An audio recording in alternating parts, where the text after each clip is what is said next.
the initial tweet was, man, just imagine if we still had Collin and Lauri, we never made the Donovan trade. I think we'd be further along than we are now in the progression of the Cavs towards their chase of a championship. Was the person that tweeted that potentially brain damaged? I don't remember who tweeted it. Yeah.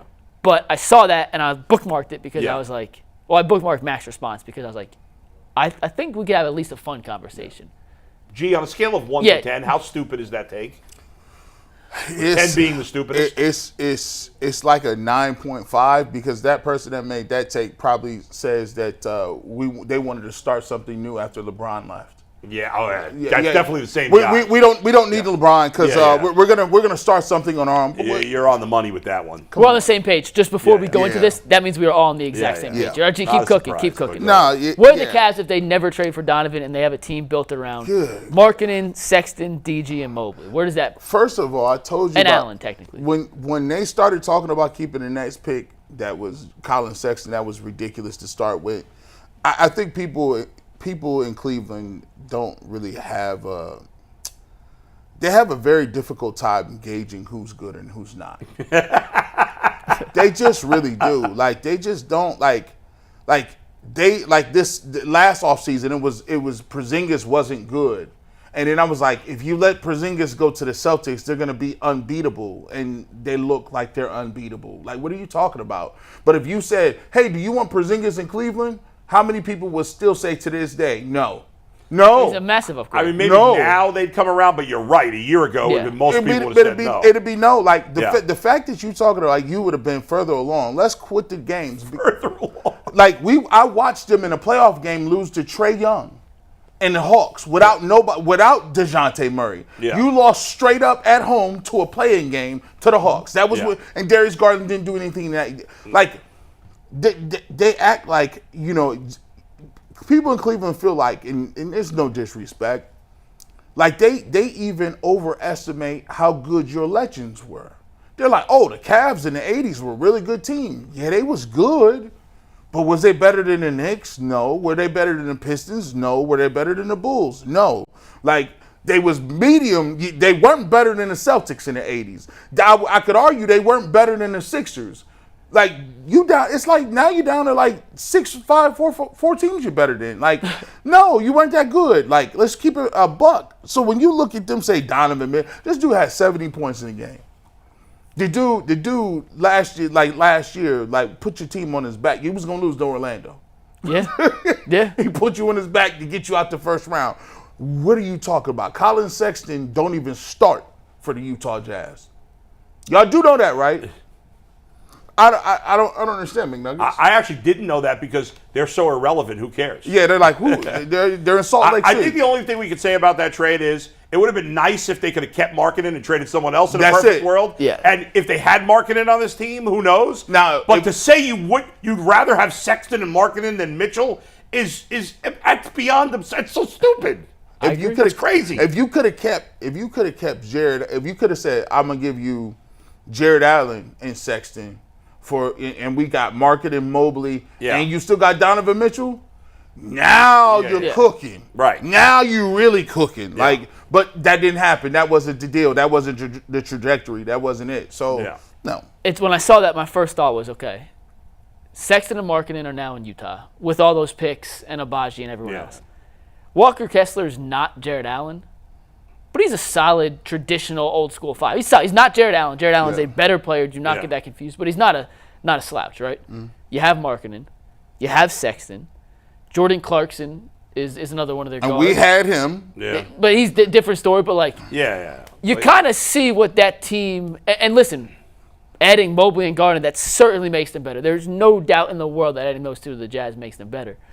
But the Jazz aren't even – relatively competitive with a really good head coach. Right. In the Western Conference with those two as two of the pillars of their team. I can't imagine a world in any scenario where if they stayed in Cleveland and built around that basic core that they're competitive with the Bostons and the Milwaukees when healthy or the Philadelphias, even with the picks. And part of the reason Markkanen flourished in Utah is he went back to his more natural position, which he wouldn't have been able to do here alongside Jared Allen and Evan Mobley. He wouldn't have got the shots and the opportunities he needed to become a guy who's now an all-NBA caliber player. He's a Western Conference All-Star last year.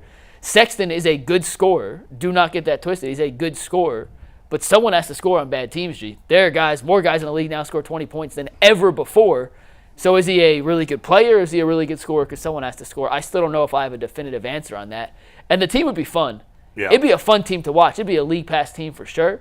But in terms of competitive nature and the Cavs' ability with that squad to compete for Eastern Conference Finals appearances and hopefully NBA title appearances, there's no question. Donovan Mitchell is the best player, hands down, bar none. Zero competition. I mean, if you combine those two rosters today, to take him off it and think you'd somehow be better is asinine. What did Collin Sexton average, by the way, this year? I think close to 20 points. You know, let's face it. Collin Sexton is a propped up Dion Waiters. I mean, who are we kidding? He averaged 19 points, 2 rebounds, 5 assists. He can score. He can score. I know. There's no doubt. But see, that's where we talk. Meek Mill said this. It's levels to this thing. Yes. Like, if you, I maybe you guys stopped watching basketball after the Cavs lost. Some of us haven't. Whatever you're trying to conglomerate together is not beating these other teams. No. At all. Like, you're not, even if whoever came out of the West, even if it was the Timberwolves or the Nuggets or the Cavs aren't beating those teams, right? Like what are we talking about here? Where are the Cavs if they didn't make that trade? Are they're just, to me, they're a play-in team every year. I think they're between 6 and 10 in the East. Right. They're at best a just above play-in that loses in the first round. They're an okay team. They're a 500 team. They're with a limited ceiling, too. That's completely limited ceiling. And that's the big picture. If you want to argue, hey, they could still win 47, 48 games. Maybe. In the regular season, we saw them win games. We saw them win games last year. They play hard. JB got those guys to play hard. But when you're looking to compete at the highest level, there is just a significant cap on what that team – who's the best player on that team, G? Like Garland, which is bad. Like Mobley giving you 15 now. Yeah, I mean, I get the argument from the other side would be maybe Garland and Mobley are better now. Yeah, anything's possible. There's no way to know that. And Sexton's 60% of whatever. Mitchell. If you're gonna be that, I don't think in a vacuum. 60%. No, but I'm just saying you could talk yourself into the problem with the NBA when you compare players, like, because I don't think I watched Collin Sexton play once this year. If you compare players by numbers, right? In baseball, you could have a whole team where there's no good hitters. Yeah. There doesn't have to be somebody hitting well. In football, you could have a team with no good wide receivers. Yep. You could have a team with no good running backs.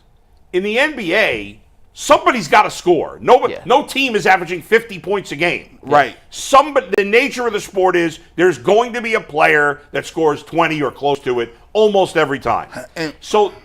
When you're a bad team, there's going to be players on a bad team that have inflated numbers. And you can't be a small, this is just my take. Look, if you're going to be a smallish guard, you can't be at 24 a game today. If you're going to be a smallish guard, you got to be Iverson. You need to be 35, 36 every night. Oh, no one's doing that. Well, but here's the thing, though. But I'm just saying, you have to, because that's the only thing you're going to be able to affect the game with.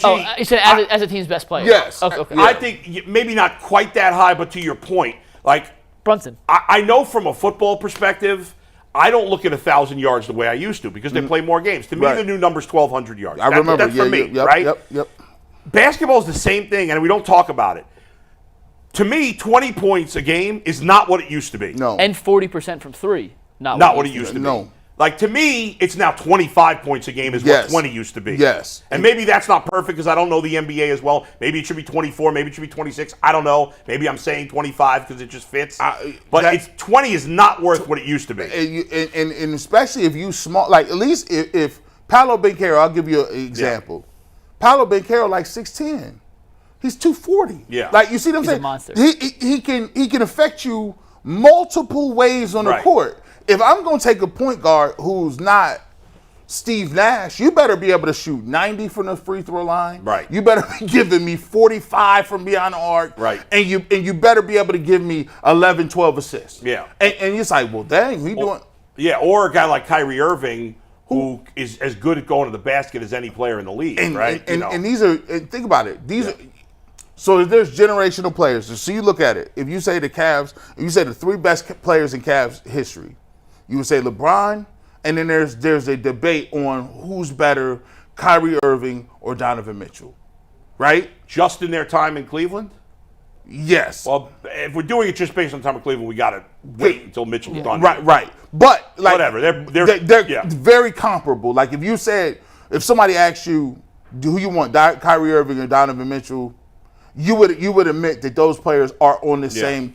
But the rest of the guys that they got, they're not on that level. They're not and you know, when you watch these guys like the Celtics, they got two guys like 6'8", that guard everybody. No. To answer your question, Bull, what's the new number? Yeah. That's a good question. I think it's 23. Okay. 19 players scored 23 or more points this season. And then you have a million between 22.5 and 15. Right. But 20-ish players as the cutoff, I think 23. And you even go back to last season, and I'm doing this live here. How many players scored 23 points? 21 players. Yeah. So that's essentially your top 20. So this year, who is 19th? Who's the 19th highest scorer? Jaylen Brown, 23 points on the dot. And who's the next guy after that? Zion. That feels like a good line of demarcation. And then Cade Cunningham is 21st. Yeah, which goes into, do you consider Cade Cunningham an elite scorer or someone scoring? I think you're right. I think 23 is the new 20. But here's the thing. And real quick, here are the guys in the next 10. These are the next 10. You tell me how many great scorers are in this next 10 after that. So Zion's 20. Yeah. Cade Cunningham, 21. Not a score siesta. Yeah. Paul George. Paolo Banchero. Jaren Jackson Jr., not a great scorer. Someone has to score. DeJounte Murray. Someone has to score. Yeah. He's a good player, but someone has to score. Yeah. Cam Thomas on the Nets. Someone has to score. Yeah. Kyle Kuzma. Someone has to score. Cat and Siakam. Yeah, I mean, outside of Banchero, who's on the rise, most of those other guys are either on bad teams and somebody's got to score, or they're really good players, but not elite scoring players. DeJounte Murray. Yeah. Or Paul George, who has other options. Right, who's older now and whatever. Now they're not, but you know, more than ever, I do believe that there is a top like 6 or 7 where you look up and you're like, man, Brunson got 30 again, Luka got 30 again, Embiid got 30 again, like, you know what I'm saying? Like that high echelon, like, dang, Tatum got 30 or Jaylen Brown. You see, there's like a 10-ish group where it's like, man, they consistently getting 30, and I'm like, I don't remember. And you go back and you say, I seen Kobe or T-Mac or some guys like that getting 30, but it wasn't Iverson. Everybody wasn't getting 30. No. And Mike, where did Sexton finish in scoring? 49th. Yeah. I mean, that's not special. Man, that ain't it. All right, Anthony, what do we got? Some super chats? We got some super chats, but we asked the chat, and then we also put it on our community tab, the same question of who would you rather have, Markkanen and Sexton or Mitchell? The chat said 30% of you guys would think that you'd be better off without the Mitchell trade. 71% said that we were better with the Mitchell trade. 30%? 30% of the live chat, out of about 200 votes. We had 1,000 votes over on the community tab, and only 17% are picking not to trade. Even that is... I told you that there's a faction of the fan base who truly believes that. Well, I think it's more buyer's remorse. Like I think when you look at it, everybody likes to say, like, if hindsight is 20/20, I can go back and change everything. Like it's buyer's remorse at this point because they're like, well, we ain't as good as we might as well just kept the guys we had. Yeah. The expectations shot through the roof when Mitchell got here. That is true. We just haven't hit where we expect to be yet. That's fair. I mean, they lost to the team that's going to win the NBA title without their best player. So without 2 of their best players. So I mean, to be fair, and I've been critical of the team. They couldn't have gone. I mean, how could they? It wasn't realistic for them to beat the Celtics, especially when Donovan Mitchell got hurt. Because Jared Allen. Listen. This season is the best Jared Allen going to ever be. This is it. Like that. Like you hope Mobley get a little better or Garland. But even if Garland gets back to All-Star Garland, they're still not beating the Celtics. Like, come on, fellas.